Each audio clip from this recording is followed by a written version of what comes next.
Halo semuanya, selamat datang lagi di Value Studio. Kembali lagi bersama saya Vera Lois. Oke, kali ini kita akan membahas mengenai coding lagi, di mana di sini saya akan membagikan bagaimana caranya membuat sebuah approved data. Oke, di sini saya memiliki sebuah list PRF. PRF itu artinya adalah rencana pembayaran kepada supplier. Nah, nanti list ini atau tampilan ini itu akan diakses oleh kepala bidang. Nah, kemudian kepala bidang itu akan berinteraksi dengan sistem ini itu menggunakan status, yaitu kedua tombol ini ya. Jadi, list ini itu nantinya bisa disetujui ketika dia klik tombol hijau ataupun bisa ditolak ketika dia klik tombol merah. Nah, nantinya ketika kepala bidang sudah mengklik salah satu tombol yang ada di status ini, maka list PRF ini akan berubah statusnya. Jika dia disetujui, maka tulisannya akan disetujui. Kalau dia ditolak, maka tulisannya akan ditolak. Nah, itu seperti apa caranya? Ikuti terus video ini, kita akan bahas. Nah, di sini saya beranggapan kalian telah berhasil untuk select data dari database ke dalam project kalian seperti ini ya, dalam bentuk tabel ini. Jadi di sini kita akan langsung bahas ke tombolnya. Nah, yang kita buat pertama di sini adalah script if-nya. Jadi if-nya itu letaknya akan berada di bawah perulangan yang digunakan untuk menampilkan query select-nya. Jadi kan ini query select yang digunakan untuk mengambil data dari database. Kemudian ini adalah for each perulangannya untuk menampilkan query select-nya. Nah, ini dia if-nya, letaknya di bawah query select. Ini dalam bentuk PHP ya. Nah, kemudian di sini saya menambahkan sebuah kolom yang namanya status PRF. Jadi status PRF ini digunakan untuk membedakan transaksi mana yang sudah dilakukan, yang sudah disetujui untuk melakukan pembayaran maupun yang belum disetujui ataupun yang ditolak. Oke, yang pertama saya mendeklarasikan sebuah status atau tampilan ya. Yang pertama saya deklarasikan, yang ini $status PRF ini kalian bisa bebas ya, tergantung kalian. Yang dimana saya deklarasikan yang pertama adalah telah disetujui. Yang dimana saya juga menggunakan span untuk mempercantik status ini. Oke, selanjutnya kita buat sebuah if, yang dimana approve PRF itu didapatnya dari sini ya, dari perulangannya. Approve PRF ini, kemudian status PRF itu adalah kolom yang saya bilang saya tambahkan tadi.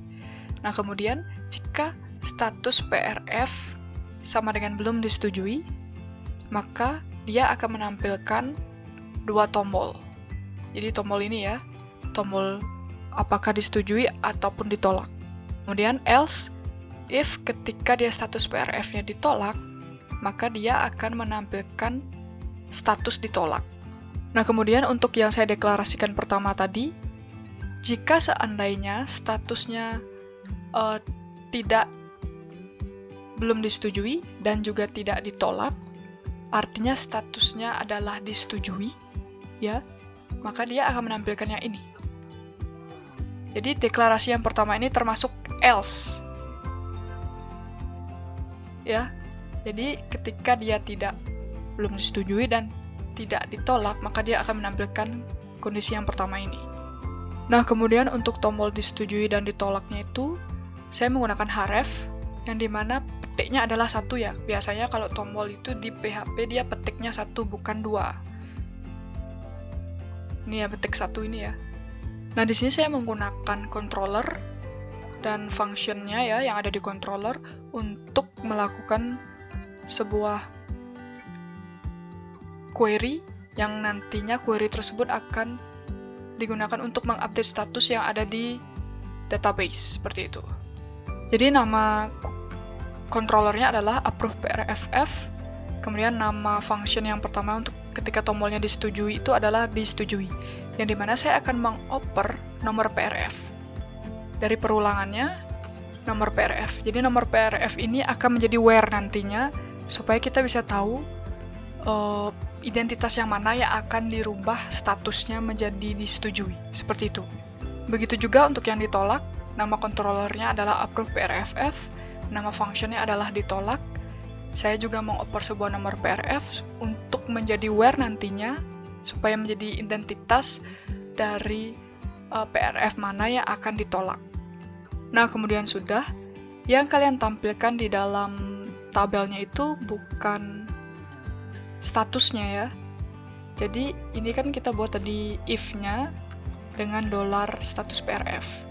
Nah, ini dolar status PRF, dolar status PRF, dolar status PRF ini yang akan diletakkan di TD-nya atau di dalam tabelnya nanti. Barulah dia akan menampilkan dua tombol seperti tadi, disetujui dan ditolak, jika statusnya belum disetujui. Sampai sini ngerti ya? Kalau tidak ngerti, ulangi lagi apa yang saya jelaskan. Harusnya kalian mengerti dengan apa yang saya jelaskan. Nah, yang pertama ini ya, public function disetujui, yang dimana saya deklarasikan ID yang saya bilang saya oper tadi, yang nomor PRF tadi. Nah, di sini saya ingin menjelaskan, kalau misalkan kita oper data itu berupa nomor ID-nya seperti ini ya, maka pendeklarasiannya pasti di dalam kurung seperti ini. Bukan seperti ini, bukan input post seperti ini. Kalau dia input post seperti ini, maka dia pasti berupa input text. Seperti itu. Input post ataupun input get, seperti itu ya, dia pasti berupa teks. Nah, di sini saya akan membuat sebuah query update, yang dimana ketika dia klik disetujui, maka dia akan mengubah status PRF disetujui dengan where nomor PRF yang kita oper dari list yang tadi ya, dari sini. Nah, kemudian untuk function ditolak, sama seperti yang disetujui tadi, ya, bedanya dia akan update set status PRF dengan status ditolak, where-nya nomor PRF yang juga dioper tadi. Di mana juga akan menampilkan set flash data ya, atau message ketika function ini berjalan dengan sukses. Nah, jika seandainya kalian belum bisa menampilkan list data seperti ini, itu ada, saya sudah buat videonya, silahkan klik di pojok kanan atas. Ataupun kalian ingin tahu bagaimana cara membuat set flash data, itu juga saya sudah buatkan videonya, silahkan klik di link di pojok kanan atas. Jangan lupa, codingan ini akan saya sertakan linknya di description box, jadi kalian tidak usah khawatir, kalian bisa pelajari. Jika sudah kalian save, kita langsung eksekusinya, kita refresh dulu. Misalkan pertama adalah statusnya disetujui ya, kita klik. Ya, menampilkan set flash data dan statusnya berubah jadi telah disetujui. Kemudian kalau misalkan ditolak, dia menampilkan set flash data dan statusnya berubah jadi ditolak. Seperti itu aja, sekian dan terima kasih sudah menonton video ini. Kita bertemu lagi di video selanjutnya. Bye-bye. Terima kasih.